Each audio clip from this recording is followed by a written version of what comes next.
Pancasila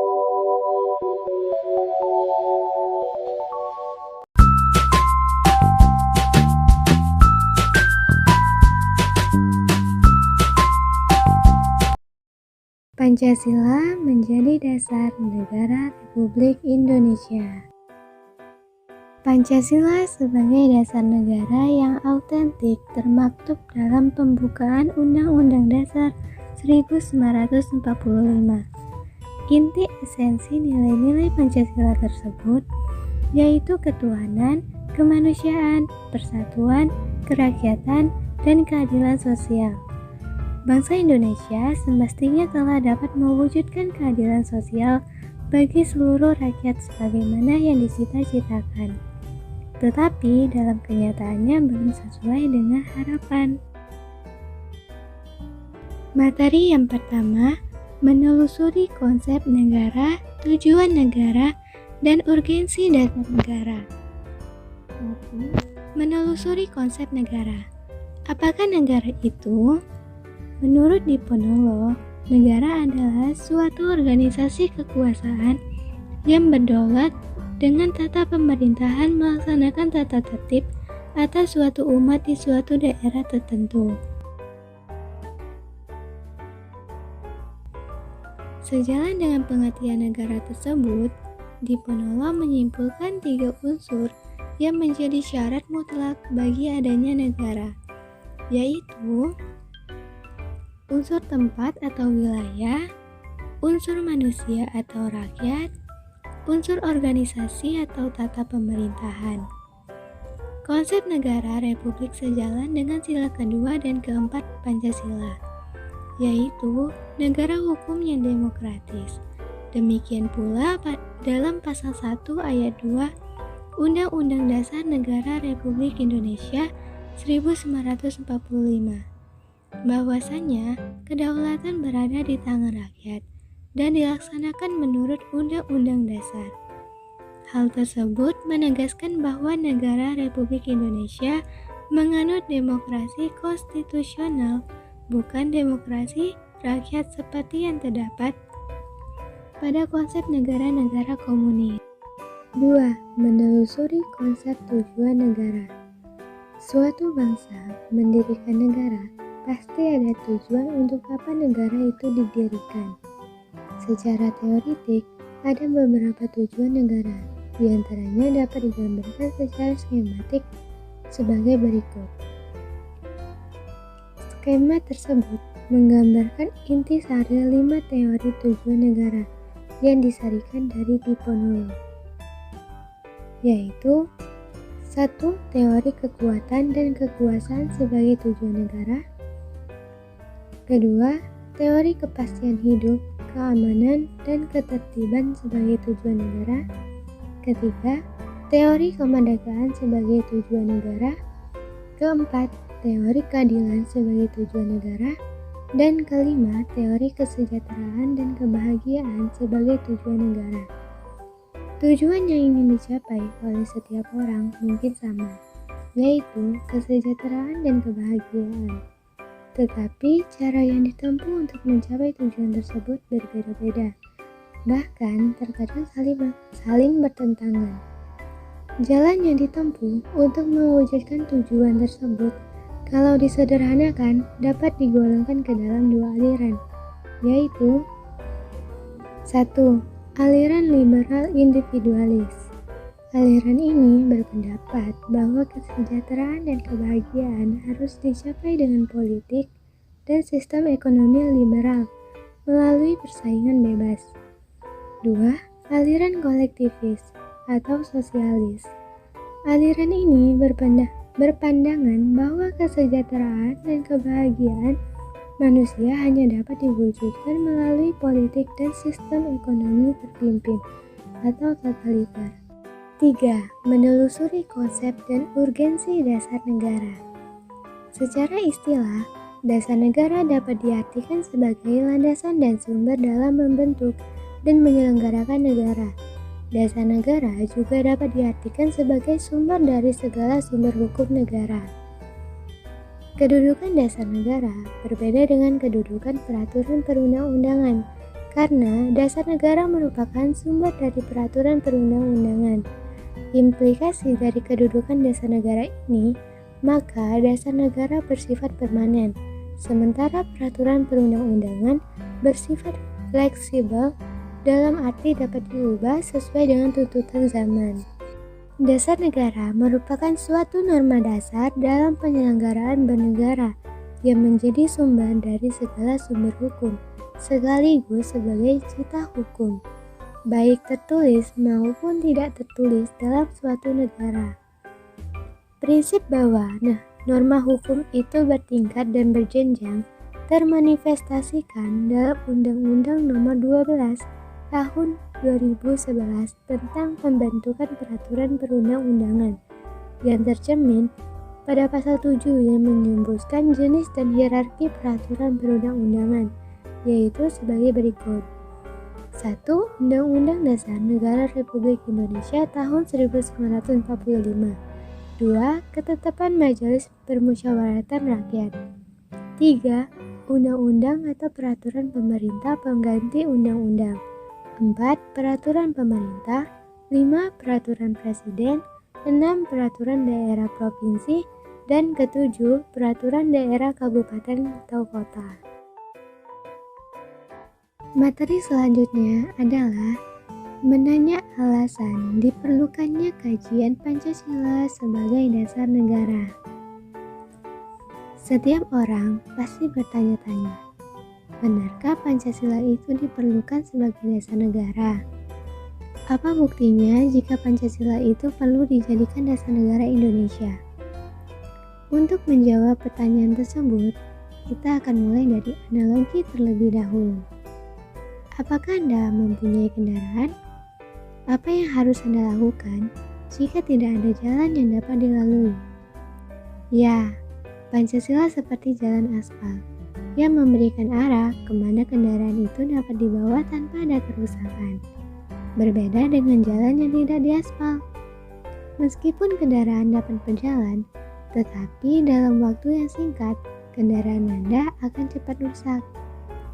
Oleh karena itu, Pancasila merupakan pandangan hidup dan kepribadian bangsa yang nilai-nilainya bersifat nasional yang mendasari kebudayaan bangsa, maka nilai-nilai tersebut merupakan perwujudan dari aspirasi atau cita-cita hidup bangsa.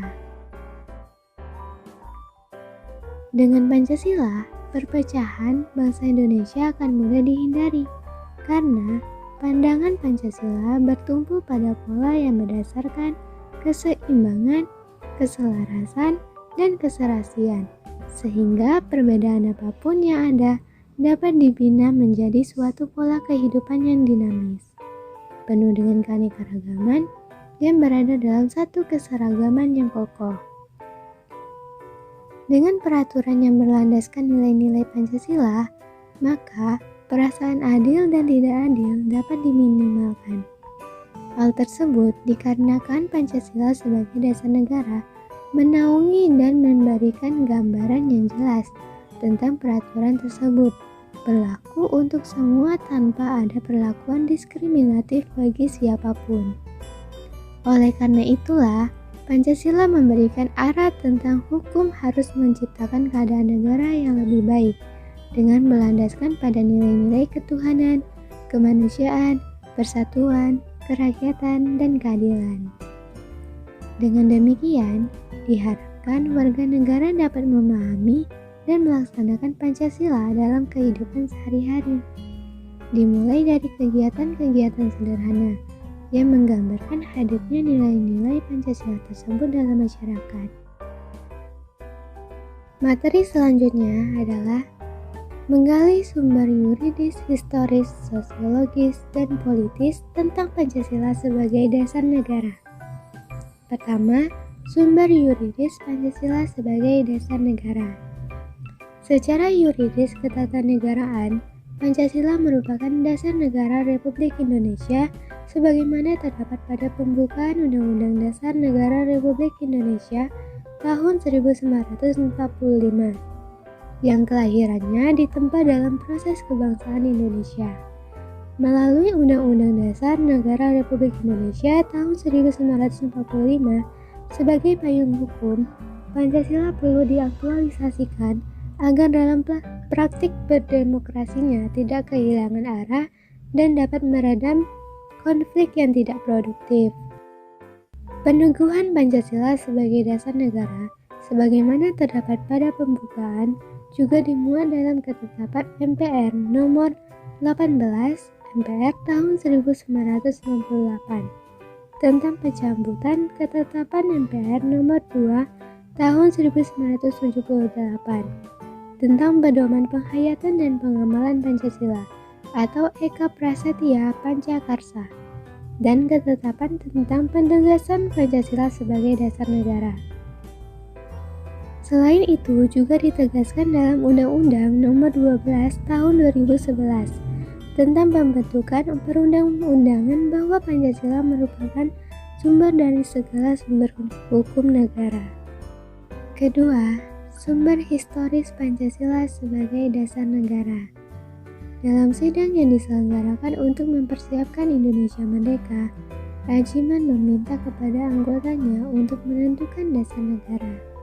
Sebelumnya, Muhammad Yamin dan Supomo mengungkapkan pandangannya mengenai dasar negara. Kemudian dalam pidato 1 Juni 1945, Soekarno menyebut dasar negara dengan menggunakan bahasa Belanda, Philosophische Grondslag, bagi Indonesia Merdeka. Dalam hal tersebut, Pancasila digunakan sebagai dasar mengatur pemerintah negara, atau dengan kata lain, Pancasila digunakan sebagai dasar untuk mengatur penyelenggaraan negara. Pancasila dijadikan sebagai dasar negara, yaitu sewaktu ditetapkannya pembukaan Undang-Undang Dasar Negara Kesatuan Republik Indonesia tahun 1945 pada 8 Agustus 1945.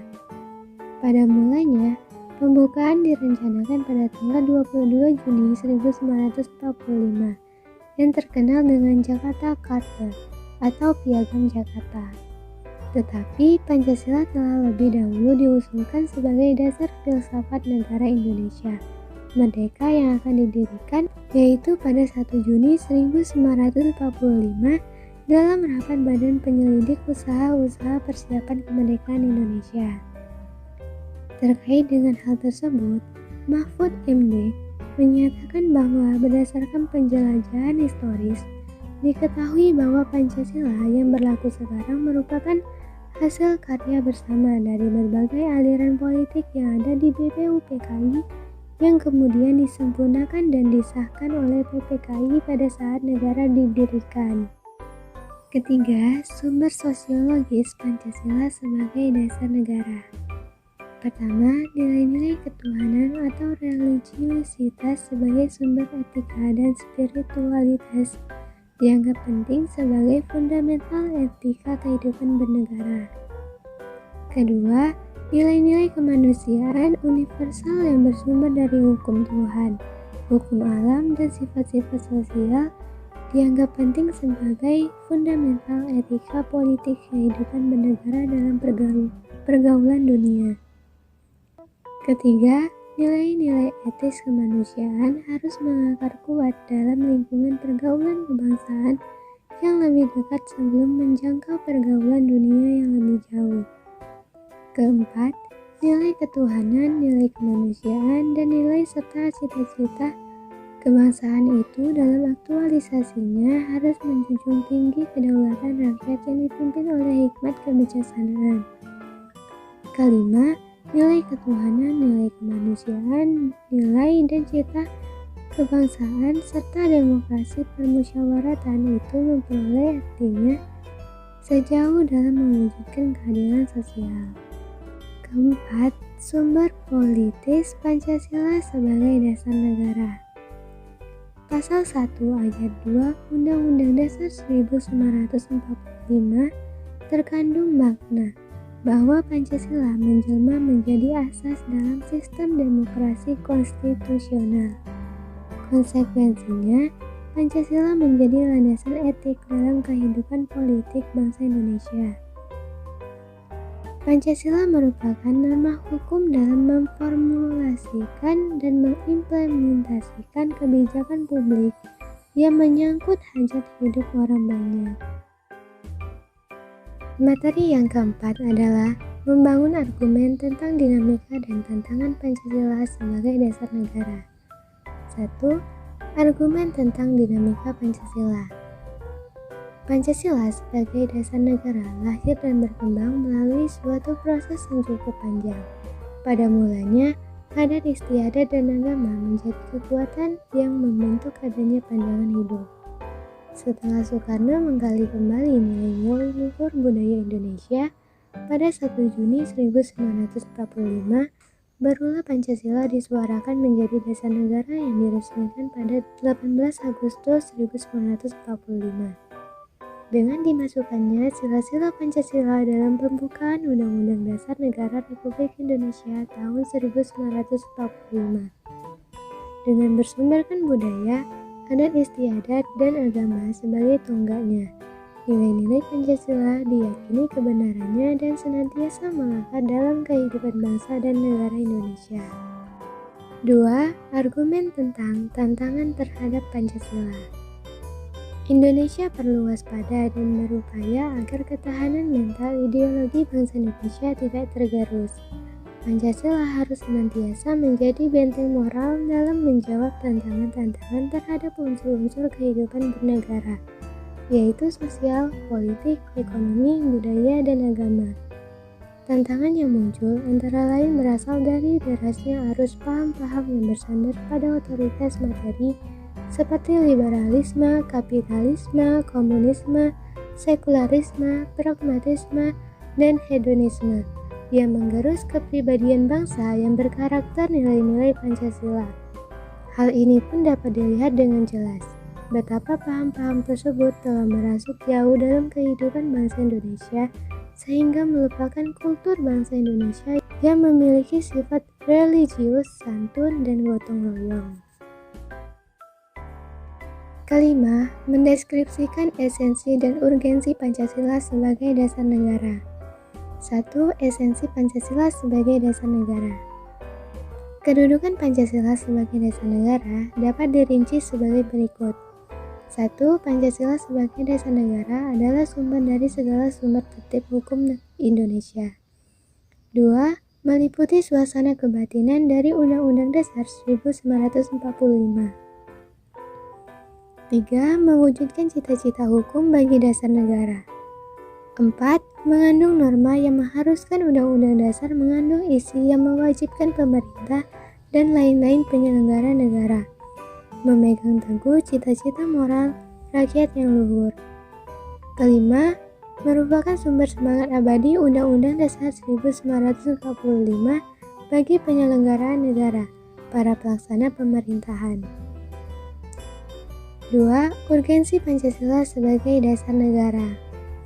Untuk memahami urgensi Pancasila sebagai dasar negara, dapat menggunakan dua pendekatan, yaitu institusional atau kelembagaan dan human resource, personal atau sumber daya manusia.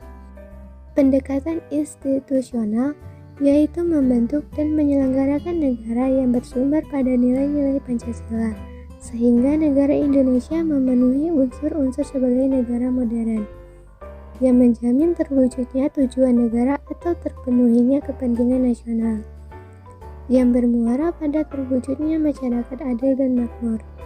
Sementara itu, human resource terletak pada dua aspek, yaitu orang-orang yang memegang jabatan dalam pemerintahan atau aparatur negara yang melaksanakan nilai-nilai Pancasila secara murni dan konsekuen di dalam pemenuhan tugas dan tanggung jawabnya, sehingga formulasi kebijakan negara akan menghasilkan kebijakan yang mengutamakan kepentingan rakyat.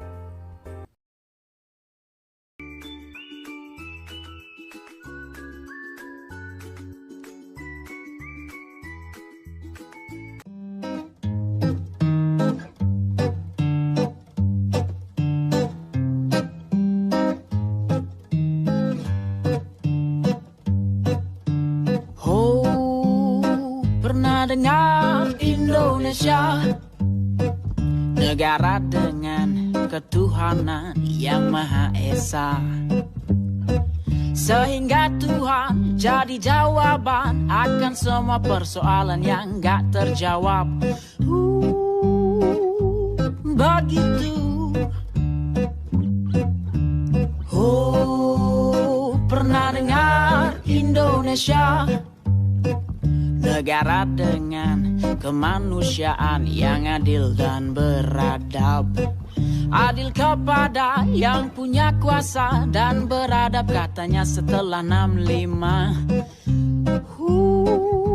Begitu. Pernah dengar Indonesia, negara yang bersatu. Kemudian muncul banyak persatuan yang adu kuat dengan persatuan yang lainnya. Begitu.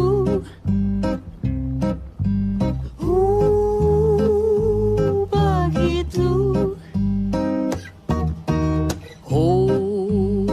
Pernah dengar Indonesia, kerakyatan yang dipimpin oleh hikmat bijaksanaan dalam permusyawaratan dan perwakilan. Saking panjangnya jadi gak ngerti, apalagi banyak rakyat yang gak paham membaca. Begitu. Pernah dengar Indonesia, keadilan bagi seluruh rakyat Indonesia. Sayangnya semua adil sudah terbeli oleh yang mampu membeli.